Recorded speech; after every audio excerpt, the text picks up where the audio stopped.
Olá, tudo bem, gente? Boa tarde, meio-dia. Hoje a gente vai conversar com o querido Rafael Bispo.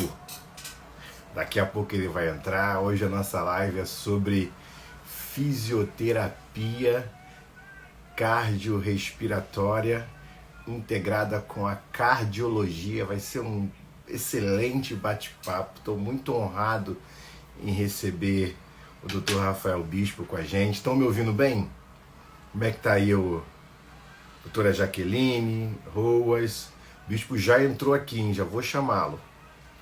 Vamos aproveitar essa hora dele aqui para tirar todas as dúvidas.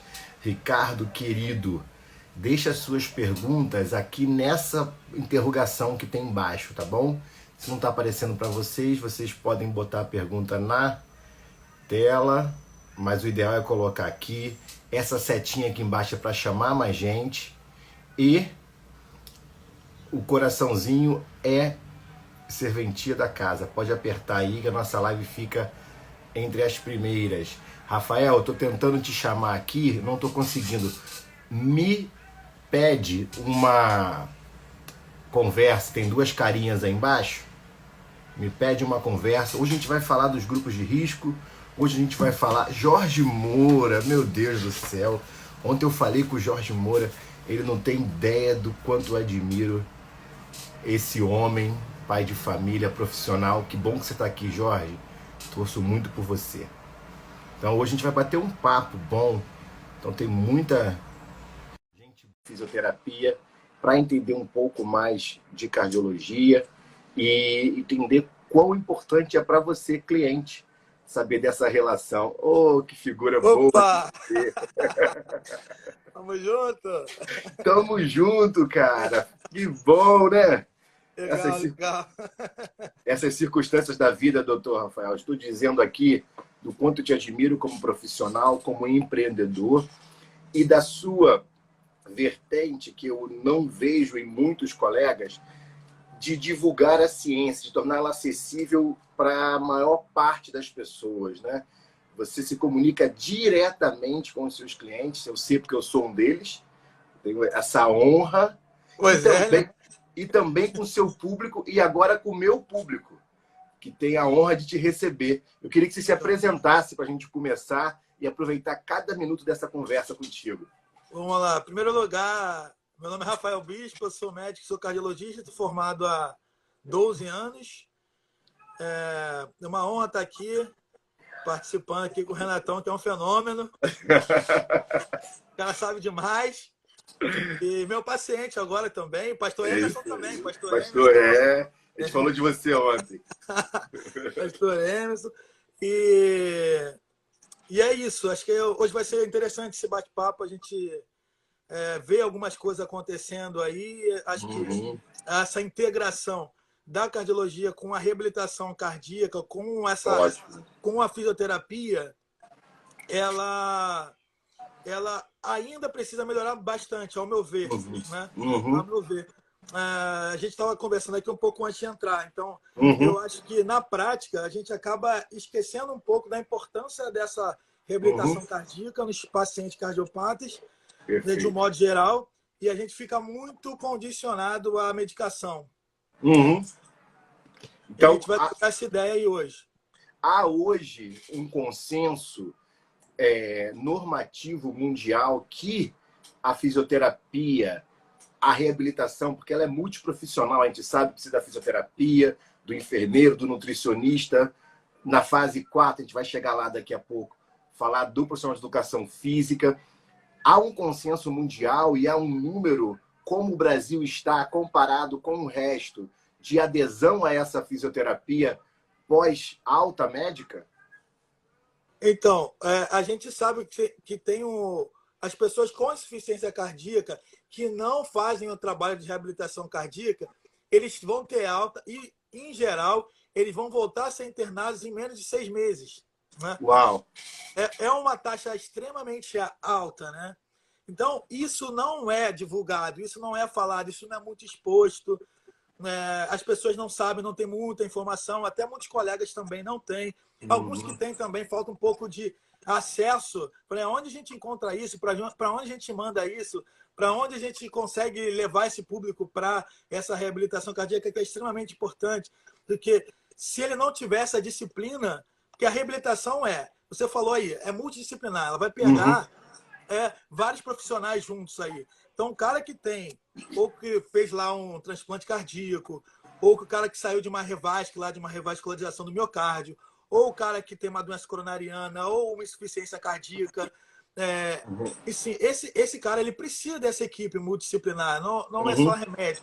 E essa conscientização ela é multidisciplinar porque tem a parte psicológica também. Quando a gente fala do conceito de reabilitação cardiovascular, a gente não está falando só do conceito fisiológico, né? Assim, do corpo. A gente está falando de um conceito geral, inclusive mente, né? Então, inclusive a parte psicológica, social, psíquica, cognitiva. Então, tudo isso faz parte dessa reabilitação cardíaca, né? Quando o paciente, por exemplo, faz um transplante ou faz uma revascularização que vai para a reabilitação, existe todo um trabalho dessa fisioterapia para ele ser integrado de uma maneira mais segura e sem medo, de maneira mais sadia, de volta para a sociedade, para a comunidade, para fazer as coisas com mais segurança, né? Então, essa equipe tem que funcionar. E a importância da fisioterapia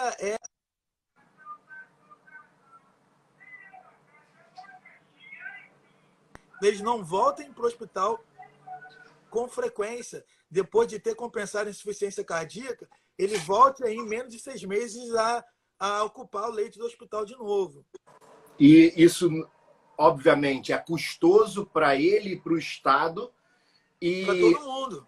Esse paciente que chegou lá, eu quero já que você me fale um pouquinho de que paciente é esse, que nós conhecemos como, geralmente, o grupo da síndrome metabólica, né? É alguém já queixoso com a pressão arterial, alguém já queixoso com a diabetes mellitus, alguém já queixoso com a obesidade. Geralmente, esse paciente, esse sindrômico, ele chegou por um mau hábito cognitivo. E se ele sai da cirurgia sem essa reeducação física e cognitiva, a chance dele repetir os hábitos é grande e ele voltaria para a cirurgia, voltaria para a mão do médico. Exatamente. Você deve falar isso aí um pouco mais para frente, a gente vai falar daquelas fases da reabilitação cardiovascular, do estágio 1 até lá o estágio 3, 4, né? Então, às vezes, você sabe, o estágio 1 é aquele que ainda se faz dentro do hospital. E aí, nesse momento, acredita-se que até pelo grau de sensibilidade do paciente ali, naquela situação hospitalar, talvez fique um pouco mais fácil ele entender a importância dessa mudança, dessa forma de pensar, desse raciocínio, né, da importância da atividade. Ele vai assimilando com mais clareza isso naquele momento que ele passou por um susto, ou está para passar por aquele processo. Então, ele está sendo trabalhado para que isso não volte a acontecer. Então, esse processo de educação é que falta um pouco, né? Porque é o cara que é o cara poliqueixoso, é o cara diabético, hipertenso, é o hipertenso que na grande maioria das vezes, desses que descompensam, são aqueles hipertensos que não acompanham, que não vão ao médico, que não tomam remédio regularmente, que não fazem atividade física, não se alimentam bem. Então, esse é o padrão. Do diabético é a mesma coisa. Porque a gente falando principalmente de hipertensão e diabetes ali, que são doenças silenciosas, então, até isso gerar um problema maior para a pessoa, ela vai achar que está tudo bem. Né? Eu falo assim nas minhas palestras sobre hipertensão, sobre fatores de risco. Então, quando a gente fala em fatores de risco, lógico, tem fatores de risco que a gente não vai modificar, né? Que são os fatores de risco não modificáveis. A gente vai falar de hereditariedade, a gente vai falar de idade, a gente vai falar de raça, por exemplo, né? Que são fatores que favorecem a hipertensão, que favorecem até o maior comprometimento cardiovascular. Raça negra, por exemplo. O cara nasceu negro, o cara vai morrer preto. A exceção do Michael Jackson, vai morrer preto. E aí, as pessoas começam... Mas tem uma série de outros fatores que são modificáveis. Então, os hábitos são modificáveis. A redução do álcool, combater o cigarro, alimentação, obesidade, atividade física são fatores que a gente pode modificar. E como são doenças silenciosas, as pessoas acabam abandonando o tratamento ou achando que estão bem, que estão curadas sem fazer exame. Então, no meu caso, na minha experiência, a maior parte dos pacientes com ICC, com insuficiência cardíaca descompensada, eles chegaram lá já com o coração grande. Por quê?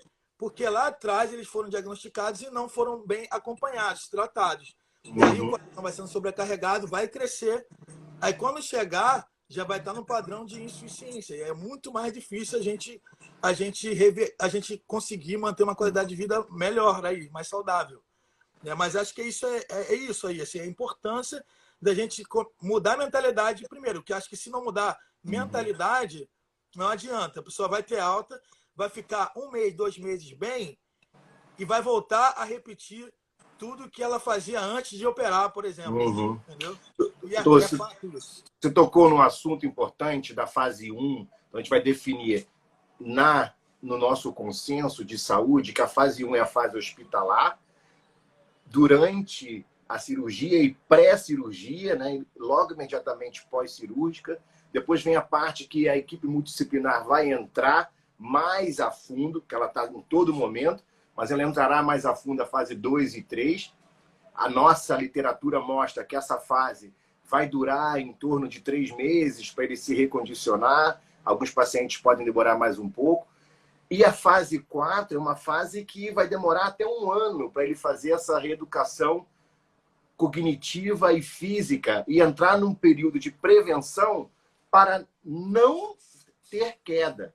E a literatura está mostrando o que o consenso dos pacientes, pelo menos os que chegam para mim, dizem que eles me procuram muito tempo depois da cirurgia, achando que eles deveriam ter um período de convalescência, um período sem se mexer, um período sem se exercitar. Eu ainda fico chocado que os pacientes cheguem com esse tipo de crença.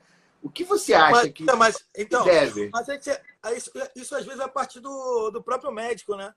Isso às vezes parte do próprio médico. Então, nesses casos, tem vários colegas que eles vão pensar que você tem um problema cardíaco ou passou por um procedimento, ou agora você tem que ficar de repouso absoluto. Então, aí a família abraça isso. E chega e fala, não, o médico falou que ele não pode fazer nada, é repouso absoluto. E cara, isso vai, na verdade, piorar o quadro geral dele. Né? Então, quanto mais precoce for possível fazer isso, mais precoce ele vai ser essa reabilitação, essa reintegração dele para o que ele fazia antes, né? Então, essa é a primeira crença que a gente está justificando nessa conversa. A conversa é para colegas nossos da saúde, mas é principalmente para o leigo, tá? Eu quero que você faça as perguntas aqui para o doutor. Você tem um cardiologista aqui à sua disposição, dos melhores do Rio. E chama mais gente para ouvir essa live. É só clicar nessa setinha, nesse aviãozinho que está embaixo. Doutor, a outra crença que a gente tem é talvez que a medicação ela seja algo que ficará para sempre. E eu tenho visto, já nesse paciente da síndrome metabólica, que é um paciente que chega com uma alopatia severa, uma carga de medicamento severa, e com 6 meses pós-cirúrgico, com treino. A gente vai falar daqui a pouco dos tipos de treino, né? Do treino com força, contra a resistência, sem ser contra a resistência, desses mitos também. Mas esse paciente deixa até de se medicar, ele tem menos necessidade de medicamento, né? Tá mais do que provado na literatura os benefícios do exercício, até mesmo para ele deixar de ficar dependente dessa droga e dos efeitos colaterais. É isso mesmo? Então, eu acho que essa conscientização ela deve existir pelo seguinte: você começa, geralmente, paciente com uma insuficiência cardíaca descompensada, ele vai começar e vai realmente ter que tomar uma quantidade enorme de remédio, uma receita que parece um jornal. Então, é enorme aquilo. E, na grande maioria, ninguém gosta de ficar tomando tanto remédio assim. Ninguém gosta. Só que, se ele não souber que existe uma opção para que ele possa reduzir aquela quantidade de remédio e conseguir, ainda assim, viver bem, ele vai achar que sim, o remédio, ó, esse remédio aqui é para tomar o resto da vida. Mas não, existe uma opção que se a gente consegue melhorar a qualidade de vida dele com o exercício, a gente consegue melhorar essa relação ventilação, perfusão pulmonar, a gente consegue melhorar a musculatura respiratória dele e a gente consegue diminuir essa carga de remédio. Isso tem impacto dos dois lados, tem impacto físico e econômico, ele vai passar a gastar menos com remédio. Perfeito. Né? Ele gastaria um valor altíssimo de remédio, mas se ele faz uma reabilitação adequada, se ele faz a fisioterapia, reabilitação cardíaca, essa quantidade de remédio ela cai drasticamente. Ele vai, às vezes, estar tomando lá 10 e no final vai estar tomando 3.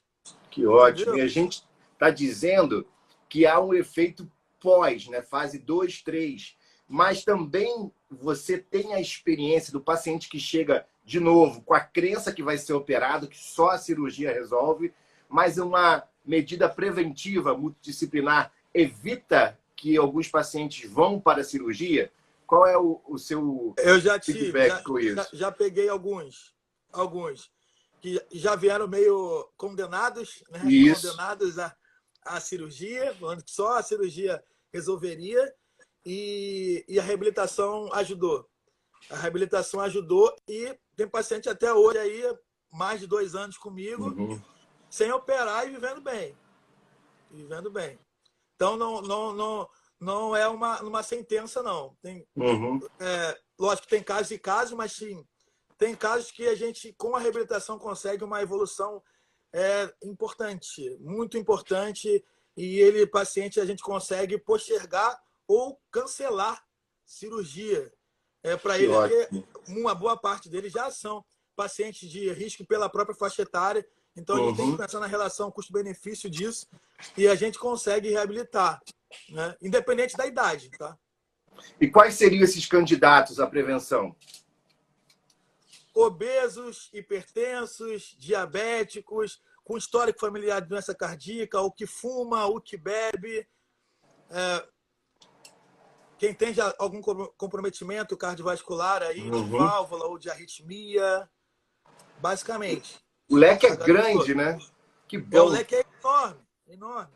Que bom. Os pacientes, inclusive, com já doença estabelecida, né, de cardiopatia dilatada ou de valvulopatia, esses pacientes também se beneficiam da reabilitação.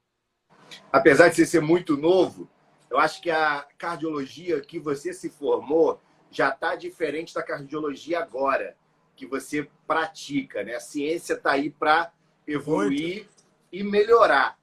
Hoje, essa relação desses grupos que a gente conhecia, né? Negro com mau hábito alimentar, obeso, idoso, ele está mudando. A gente está vendo obesidade infantil e intervenção em crianças, intervenções cardiológicas. Como é que está essa realidade? Por que esse cenário no Brasil parece ser tão preocupante? A gente está pior ou melhor do que o mundo?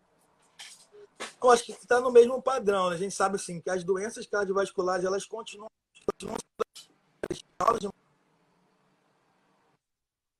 norte do mundo, não só no Brasil. A gente está agora falando aí nesse momento de pandemia, etc., que mais de coronavírus, mas a gente sabe que, por exemplo, no Brasil ocorre cerca de 1.200 mortes por dia relacionadas a doenças cardiovasculares. Eu estou falando que em um mês a gente está falando de mais de 30 mil.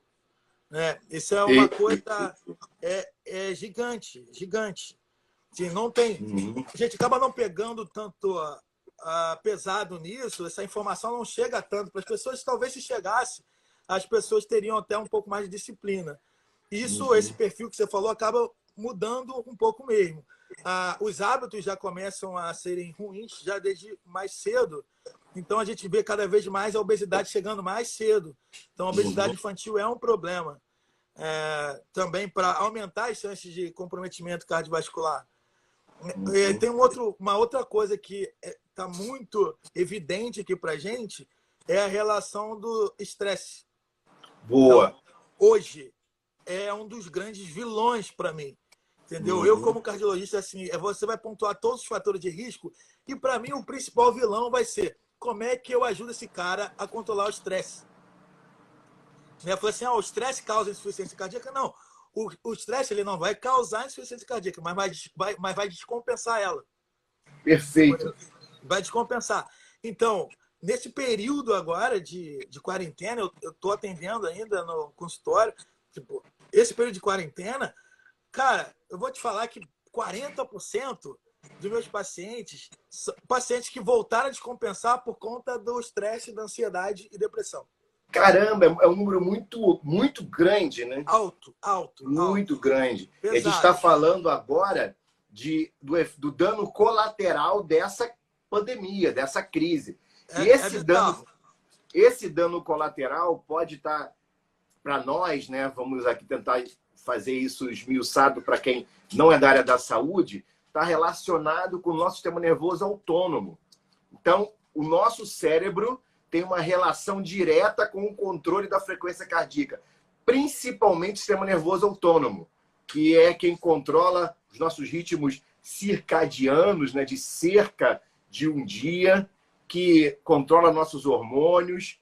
E um dos hormônios que a gente pode estar alterado, porque a gente está trocando noite por dia agora, né, é a melatonina, cortisol, que regula o nosso sono.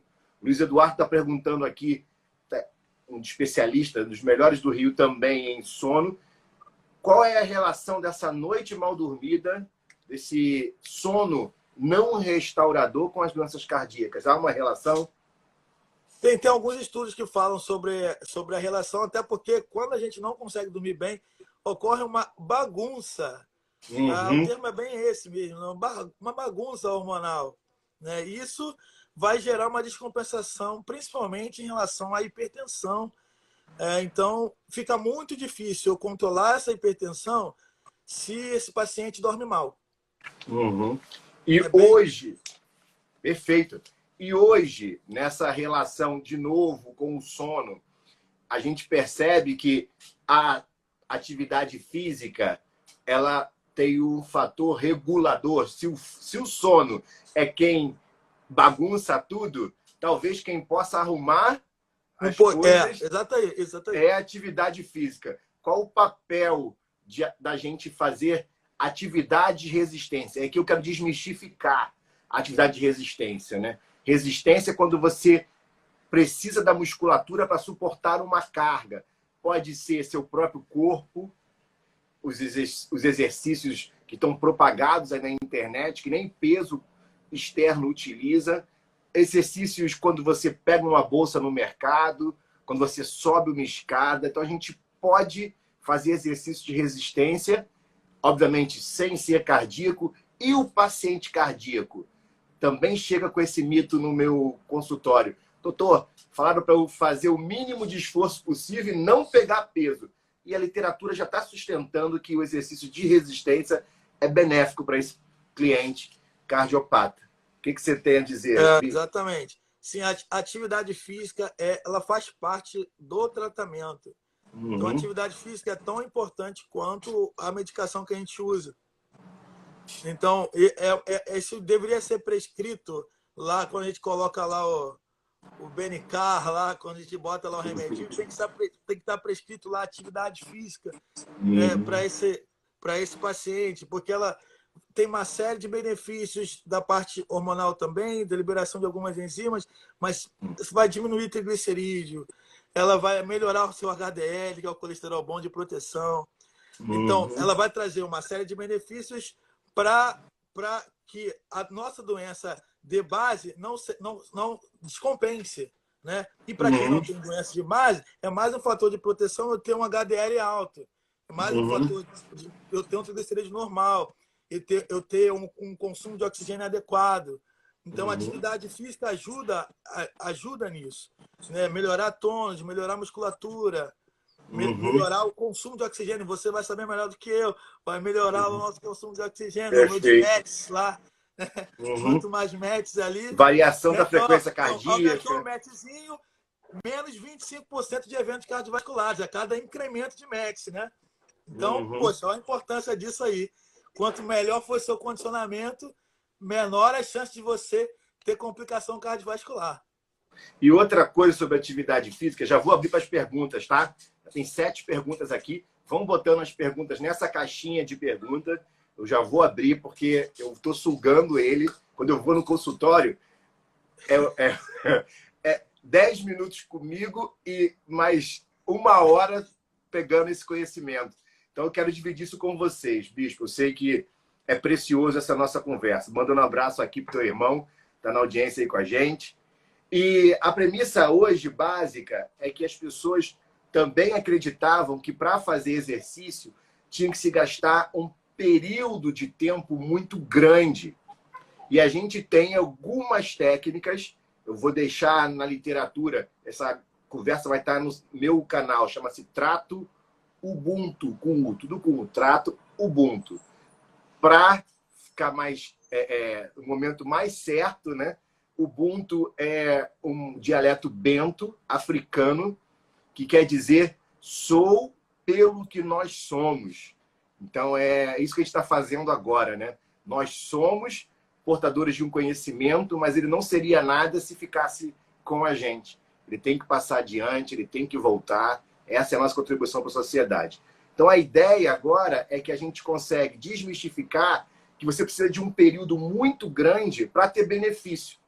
E a literatura vem mostrando que o treino chamado HIIT, que é HIIT, para o pessoal fazer um Google aí depois, HIIT, High Intensive Training, que é um exercício intervalado, onde você põe uma carga muito alta em intervalos pré-definidos. De novo, procura um fisioterapeuta, um cardiologista, um professor de educação física para te prescrever bem esses exercícios, mas mostrando que até 12 minutos de treino você aumenta o que a gente chama lá de consumo pós-exercício, o EPOC, né?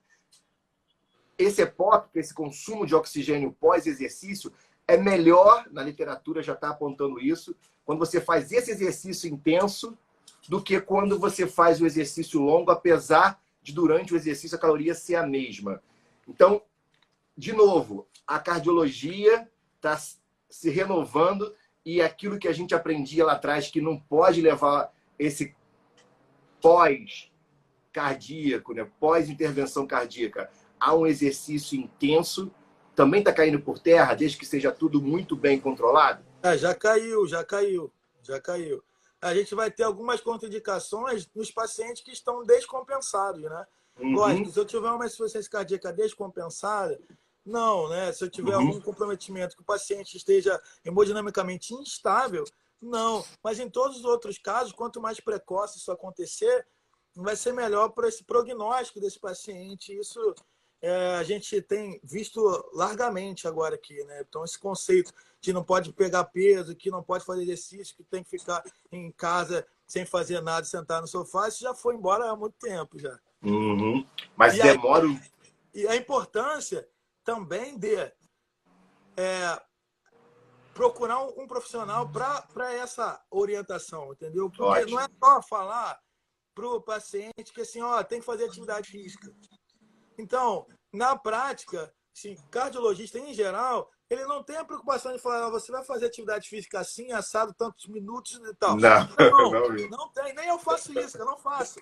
Mas assim, você tem que ter alguém para falar assim, você tem esses parâmetros aqui, você tem esse teste ergométrico com isso, ou você tem esse teste cardiomorfo com isso, ou então você agora vai procurar alguém gabaritado.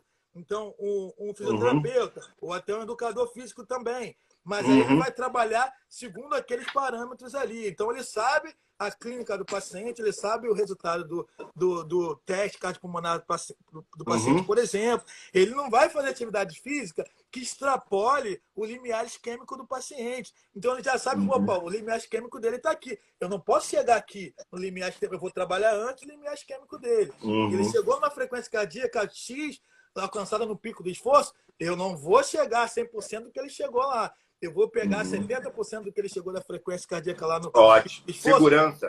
E segurança, eu vou trabalhar. Não vou extrapolar isso. Então, esse trabalho é gradual.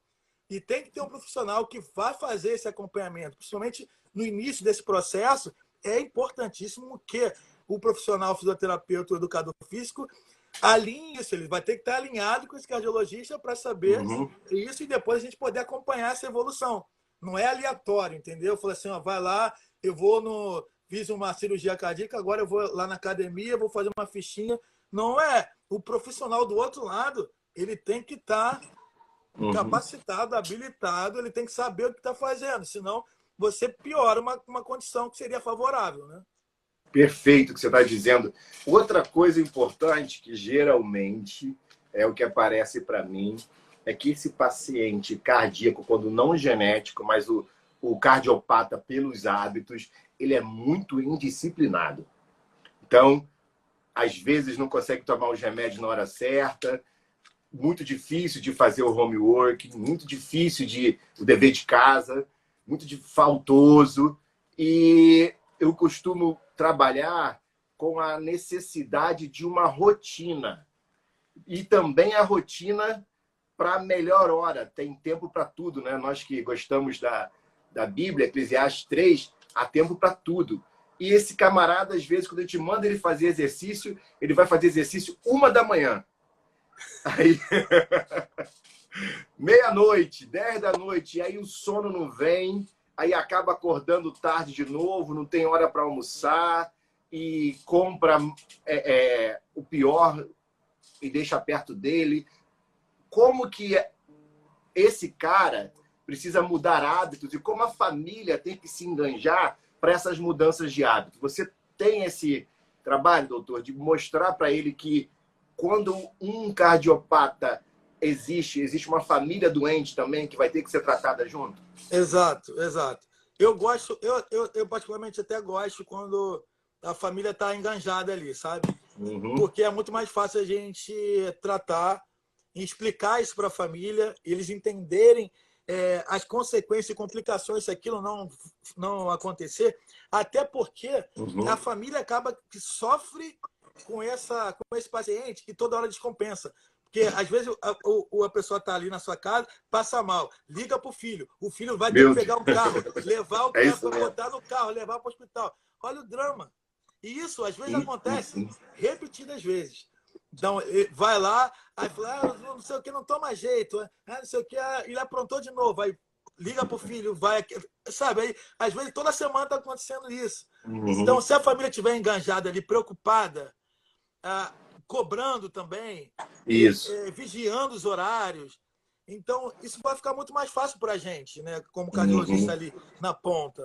Vai ficar muito mais fácil para a gente. Então, porque se a família andar junto, fica mais fácil da gente tratar. Inevitavelmente. Perfeito. E essa autorresponsabilidade é muito difícil, né? Então, a gente é melhor culpar alguém, é sempre melhor botar a crença no medicamento ou no cirurgião, né? Se eu ficar doente, eu me opero mesmo.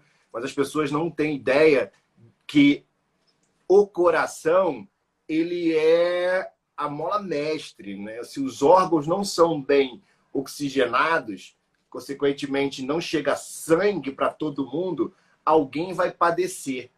Aí eu quero entrar um pouquinho nessa história da homeostase, do equilíbrio, de uma saúde completa. Eu acho que só você pode me responder essa pergunta, por isso que é tão ímpar. Vai lá. Por isso que vai ser tão ímpar a nossa live aqui hoje. Mais uma vez, pessoal, quem tiver pergunta, põe na caixinha de pergunta aqui, tá bom?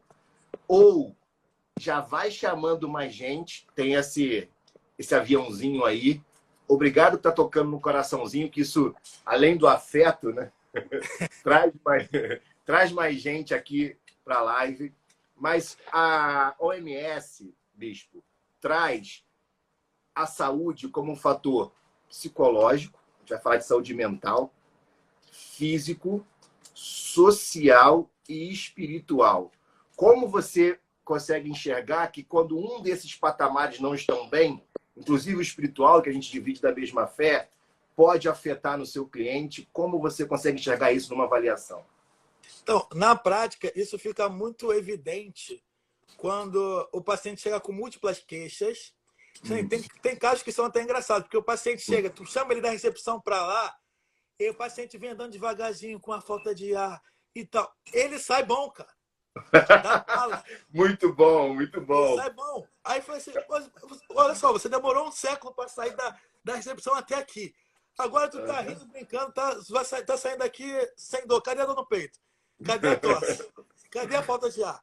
Não, então isso faz muita diferença.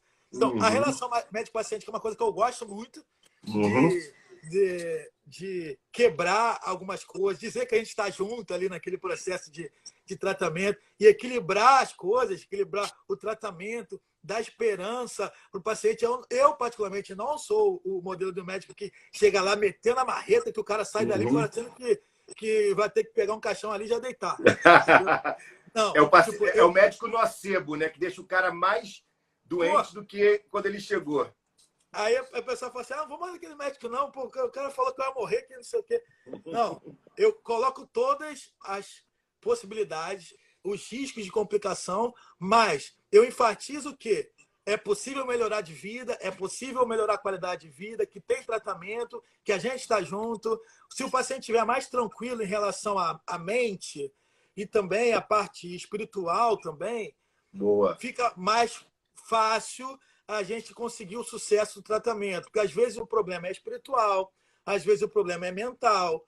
Né? Então a Uhum, pessoa sente agora, como eu falei, a dor no peito, falta de ar, dormência, e a gente vai virar o paciente de cabeça para baixo, não vai achar nada. A gente vai fazer uhum. teste ergométrico, teste de gás pulmonar, vai mandar para cateterismo e tudo, e não vai dar nada. Então, Perfeito. o sistema nervoso ele vai gerar esses estímulos, a pessoa sente tudo. Mas quando ele está Uhum, tudo isso equilibrado, a parte espiritual, a parte mental, a parte familiar, porque a gente não é um ser, não somos um ser isolado.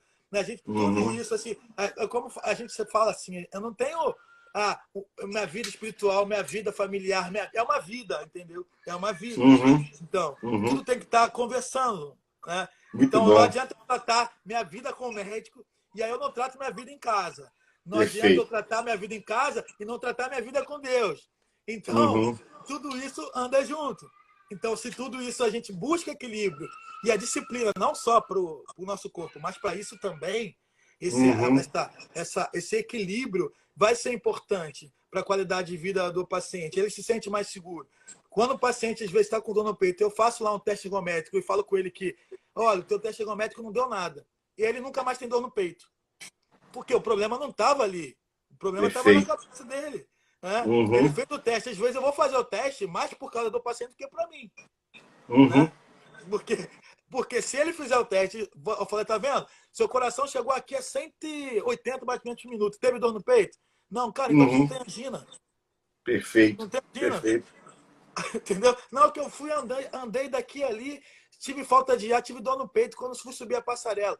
Aí tu bota na esteira, batendo a 200 por minuto lá, com uma pressão arterial de 19, 190, sistólica, e o cara não tem dor no peito, tudo bonitinho. Uhum, Então, uhum. sim, o problema está Não ali, é, cara? não é? Então, Uhum, às vezes, se você, o fator psicológico vai interferir nisso, às vezes, o fator uhum, espiritual vai interferir nisso. uhum, Então a gente tem que ali, o momento nosso do consultório é um momento que você tem que abraçar com todas as ferramentas que você tem. E aí eu falo para a gente, que eu como cristão, a gente tem que uhum. abraçar o paciente como um todo. Né? Ótimo. Como um todo. Você, assim, não estou falando em misturar religião, não vou chegar lá e vou sair pregando para você aceitar Jesus no consultório, não. Mas a Claro. essência do evangelho é o amor e é o acolhimento.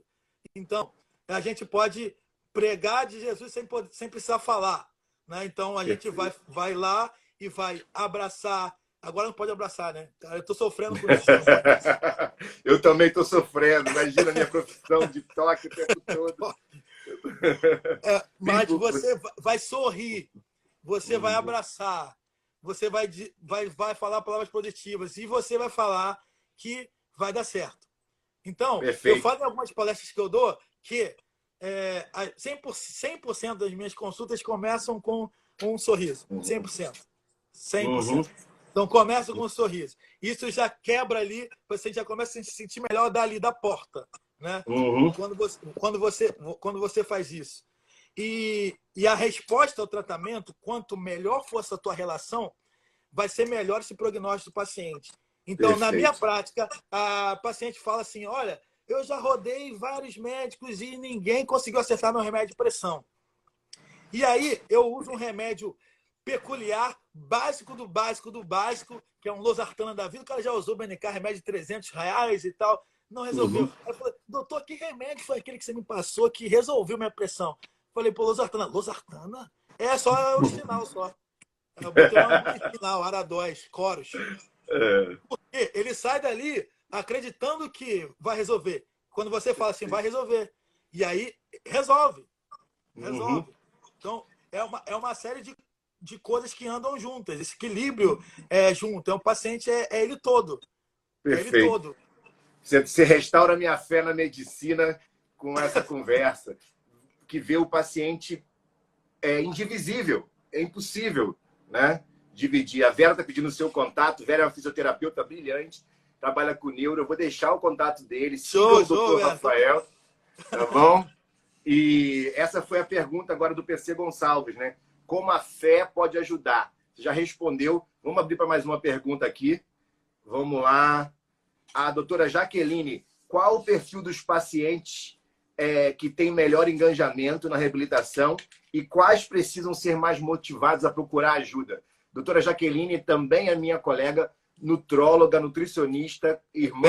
Fera! Cara, a gente bateu um papo e deu 2 horas de live.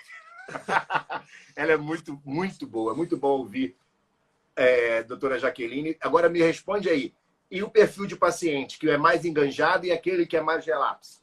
Relaxado. Em geral, a gente até tocou nisso aqui. Em geral, se a família tem mais engajamento, esse paciente tende a ter mais engajamento. Se a relação médico-paciente for melhor também, esse paciente tende a ser mais engajado mesmo. Então, os pacientes que engajam mais ali, aceitam mais e partem para o negócio, são aqueles que a família está junto e a relação médico-paciente é boa. Então, ele consegue entender melhor isso, né? Agora, quando o paciente já tem uma série de outros problemas, a família não está junto, é muito mais difícil você conseguir que ele tenha disciplina. Principalmente assim, alguns que moram sozinhos, que não têm família, é mais difícil porque não tem ninguém ali para motivar, sabe? Para saber como é que tá, meio que para se importar também com ele. Sim, assim, agora eu estou exercitando um negócio interessante na clínica agora. Eu estou nessa período de pandemia, tem uns pacientes que estão em casa mesmo, né? Tem que ficar, principalmente de risco. E como eu tenho muito paciente, sabe? Mais de 3.000 lá que eu acompanho, eu não consegui fazer isso sozinho, mas, cara, eu tô ligando para todo mundo. Tipo, eu tô ligando, o meu irmão e mais uma menina do suporte lá. Então, eles tomam um susto? Toma um susto. Porque isso, velho. Como é que. Então, a pessoa atende até meio assim, ó. O quê? O que é? Aí fala, não, doutor Rafael. Eu falei, doutor Rafael, você só não tá. O objetivo é só saber como é que eles estão, né? Porque eu estou tratando o paciente como um todo, como a gente falou aqui, né? Então, eu estou ligando, não para vender nada para ele, nem vender consulta. Eu estou ligando para saber, e aí? Como é que está esse coração? Eu sei que você tem insuficiência cardíaca, está tomando os remédios direitinho, está respeitando o horário, está precisando de alguma coisa.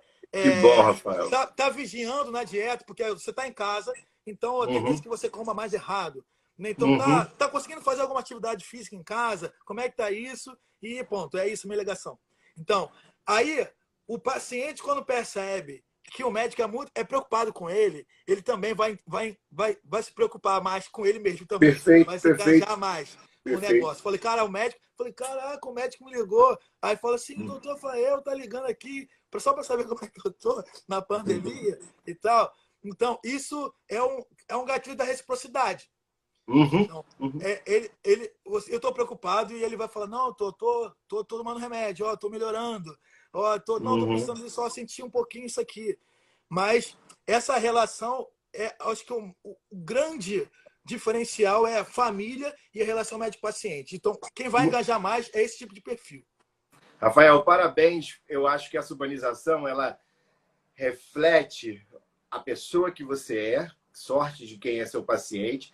E, na minha experiência, o paciente ele foge do médico que não cuida dele como um todo. O médico que só dá bronca, que sabe que vai chegar perto do médico, vai ser o peso não mudou, a medida antropométrica não mudou, então eu nem vou lá. Então, aceitar que há pacientes que têm personalidade distinta, há uma relação de autoestima muito ligada aí com nossos pacientes cardiopatas, pessoas que têm autoestima prejudicada, e receber esse carinho do médico é muito importante. Outro ponto que eu quero colocar para você, a Dani está aqui, eu estou conversando com você, eles vêm no WhatsApp aqui para me fazer pergunta. A Dani é uma querida fisioterapeuta, trabalha com sono também. A Dani está perguntando algo muito pessoal que ela me autorizou a dividir. Ela teve um irmão esse ano que faleceu aos 41 anos de infarto fulminante. Sem saber, a família pelo menos não sabia de um histórico. Eu também tenho amigos nessa idade. Eu fiz 41 ontem de ontem. Então, e quero saber que história é essa de infarto fulminante. Parece que está aumentando esse número. Por quê? Quais são as relações? Como prevenir? Então, sem histórico familiar, sem nada, tem coisas que a gente realmente não vai saber, que são coisas idiopáticas sem causa aparente. Então, independente de você ter um histórico familiar, lógico, quando você tem um histórico familiar, você tem que ter um cuidado ainda maior em relação ao coração, mas quando não tem histórico nenhum, o que vai fazer diferença é como os seus hábitos vão diminuir, pelo menos as chances disso acontecer. Tem coisas que a gente não vai saber mesmo. Então, por exemplo, tem cardiopatia septal assimétrica, por exemplo, que é uma doença que muitas das vezes é confundida com infarto.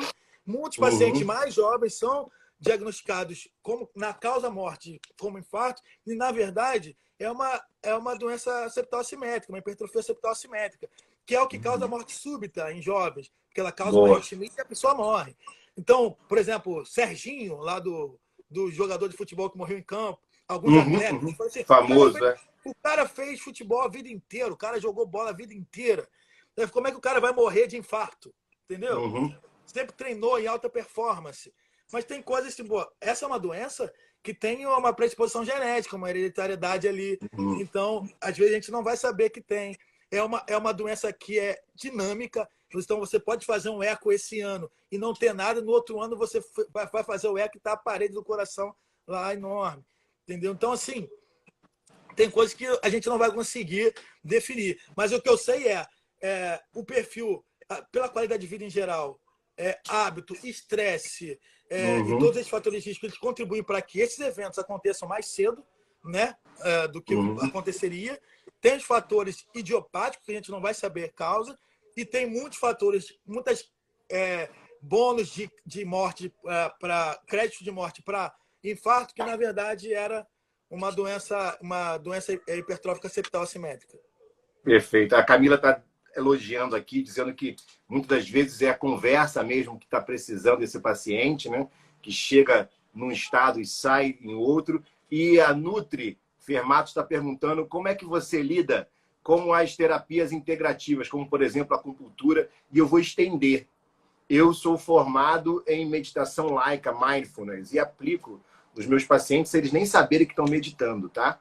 Eu modulo, ensino eles a respirar, trago eles para um estado parasimpático, eles chegam geralmente agitados, com muito medo, e eu sei dos benefícios, tenho visto esses benefícios na minha prática diária. Mas e você? Como é que você vê essas práticas integrativas, a acupuntura, por exemplo? A Nutri está perguntando. Então, não sei se ela faz acupuntura. Eu particularmente, tenho pouca experiência com acupuntura, mas com outras práticas integrativas, a questão de física quântica, isso está começando. Eu estou começando a aprender mais sobre isso. Tem um amigo meu que é fera demais também nessa questão das práticas integrativas no tratamento, mas eu tenho pouca experiência com acupuntura, mas eu acredito que são válidas. É isso aí. Eu costumo dizer que, geralmente, eu também não tenho uma formação, tenho vários amigos com a formação.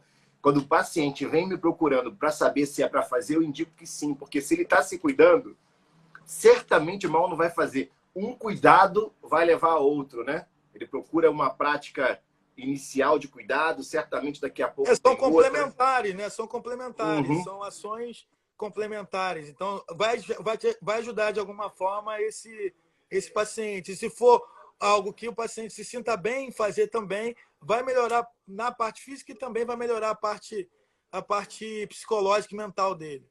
Uhum. A outra pergunta que a Mônica está fazendo aqui, eu vou botar só o finalzinho seu aqui, Mônica, é sobre o acompanhamento de novo na pediatria.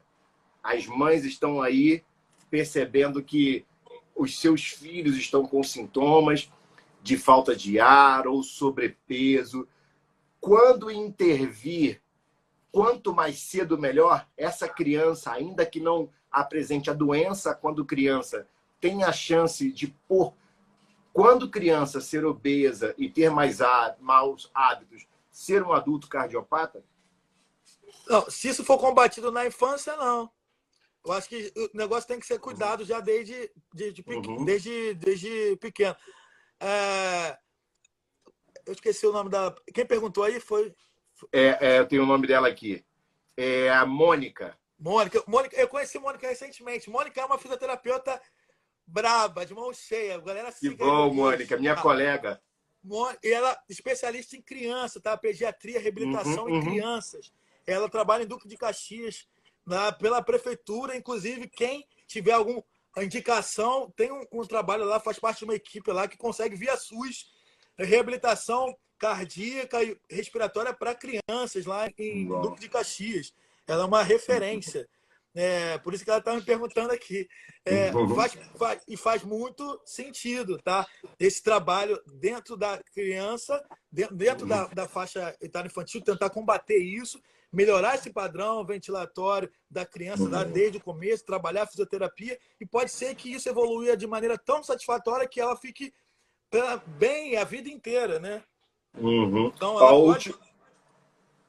Lógico, tem algumas doenças cardiopatias realmente que são... Ela tem um padrão degenerativo, né? Mas, em geral, em boa parte dos pacientes, pelo menos, a gente consegue uma evolução bem favorável para essa criança, ela sofra menos, né? Ela cresça dependendo menos de oxigênio e etc. Então, aqui tem outra. Mônica Magnoni, isso aí. Isso. A Aline está perguntando, a partir de que idade deve começar o acompanhamento cardiológico? Quando você recomenda a visita ao cardiologista? Então, para quem tem pais com pressão alta, algum comprometimento cardíaco, ou alguém da família ali com algum comprometimento, seja hipertensão, seja qualquer outro, quanto mais cedo você acompanhar, melhor. Geralmente, a gente vai ser mais ou menos já mais para a fase adulta. Então, 17, 18 anos, que começa esse acompanhamento. Se for gordinho, obeso, com maus hábitos, isso já pode começar de 15 anos já para frente. Tá? Porque a gente tem que combater a obesidade, a gente tem que estimular a prática da atividade física e todos os benefícios que a gente já falou aqui. A gente fala em risco cardiovascular, lógico, quando a gente tem entupimento de vaso aqui, para os leigos que estão me ouvindo, isso é mais característico acima dos 35 anos, né? Quando você vai ter doença obstrutiva coronariana. Mas isso não impede que outros problemas venham. Se você está muito acima do peso, essa doença vai chegar mais cedo. O diabetes e a hipertensão vão chegar mais cedo. A síndrome metabólica vai chegar mais cedo. Então, quanto mais cedo, então, eu diria assim, para acompanhamento a partir de 17, 18 anos, mas se tem já algum fator de risco, dos 15 anos para cima já vai acompanhando. Ótimo. Mas a última pergunta aqui, repete, por favor. Essa é tua. Essa é minha. Lucas, só tem gente fera aqui, né? Então, fera no marketing, fera no digital. Eu faço esse paciente meditar, porque meditar quer dizer medir as ações. Então, se o paciente está atento, pleno no que está fazendo, ele já está meditando. A brincadeira que eu costumo fazer com eles é ensiná-los a respirar. Depois de 60 respirações ou até menos, eu pergunto para eles, você já fez meditação alguma vez? Ele, não, doutor. Nem sei o que é isso. Ou eles têm algum medo religioso. Eu falo assim, não, você acabou de fazer. Você acabou de meditar. Meditar não é ir para a montanha, fazer encontrar o seu espírito, nada disso. Meditação é uma prática cerebral onde você diminui os intervalos de pensamento, de ruído cerebral, focando em algo. Então, eu induzo esse paciente ou a focar no exercício, ou na textura de algo, ou no seu próprio corpo. Isso vai aumentando a compaixão, o autocuidado. E depois eu até explico o que ele meditou, mas eu não necessariamente preciso entrar com a palavra meditação, que infelizmente no Brasil ainda há um bloqueio cognitivo para essas técnicas ditas complementares, que na verdade elas são altamente integrativas, faz parte. Doutor, você acredita que a gente só tem 3 minutos? Esse papo... Pô, vou fazer outra live depois. Depois a gente marca outra live aí. Deixa eu só fazer uma pergunta aqui e você me responde. Pessoa que quer começar a fazer atividade física, eu sei a resposta, queria que você falasse aí. Ela quer começar a fazer atividade física, é importante ela começar a fazer atividade física, existe um mínimo, existe você vai começar tantas atividades, tantas vezes na semana, qual que é o mínimo ideal para essa pessoa começar? Perfeito. Estou falando de pessoa em geral, tá? Não só quem geral. Não, geral. Isso. A Sociedade de Cardiologia, a OMS, traz 150 minutos semanais como o tal do ideal, tá? Mas o que eu digo para o meu paciente é que 150 minutos é o ideal, mas ele tem que trocar a perfeição pela excelência. Às vezes ele fica tão paranoico de não completar isso durante a semana e desvaloriza o pouco que ele fez. Então, se você sai do sedentarismo, o que eu digo, comece. E o corpo é um negócio tão poderoso que hoje a literatura está mostrando que você, como HIIT, pode separar a qualidade desse treino. Você não precisa estar 1 hora inteira na academia. Você consegue fazer isso dividido em vários minutos ao longo do dia e somar as suas 150 horas semanais. Então, me complementa aí, mestre. Não, então é importante. Eu acho que... Não, você já falou. Para o pessoal saber aí como é que eu começo. Geralmente ela fala, começa 20 minutos, começa tantos minutos.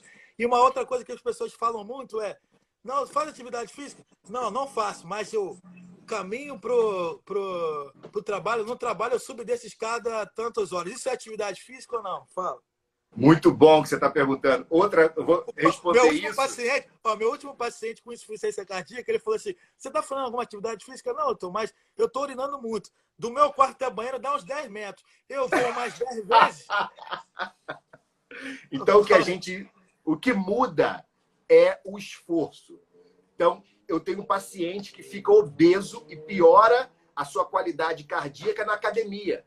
Porque ele fica 1 hora na esteira sem esforço e depois ele sai dali com o cérebro achando que fez esforço, porque ficou 1 hora sem pingar uma gota de suor e pega um balde de açaí de 500 ou cai em alguma recompensa. Então, a atividade física ela tem que ser projetada para te levar a uma mudança cardíaca, a uma mudança, a um esforço respiratório e faça o seu metabolismo alterar a ponto de se recuperar. Então, ir no banheiro e sair da cama para o sofá não é atividade física que vai melhorar os nossos parâmetros cardíacos.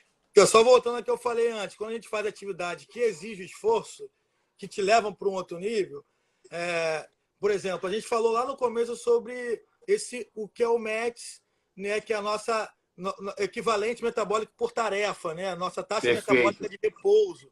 Né? Então, nada mais do que quanto que o nosso corpo precisa gastar de energia para suprir as nossas necessidades metabólicas em repouso. Né? Tem um valor de estudo que é 3,5 ml por quilo minuto. Então, por exemplo, se eu faço uma atividade física moderada que leve a 4 a 6 metros, estou dizendo que o meu organismo ele vai gastar 4 a 6 vezes mais energia para suprir a minha necessidade metabólica. Então, eu falo da importância da atividade física justamente quando eu faço um teste ergométrico que não é para investigar dor no peito, para investigar angina, para investigar avaliação funcional. Bispo, a gente tem 20 segundos agora. 20 segundos, meu Deus! Fica para a próxima live. Fica para a próxima live. Obrigado a você, cara. Muito obrigado, muito obrigado. Tá bom? Despede aí do pessoal. Gente, Obrigado por vocês estarem assistindo aí. Qualquer dúvida pode me perguntar em box ou chamar o Renatão aí.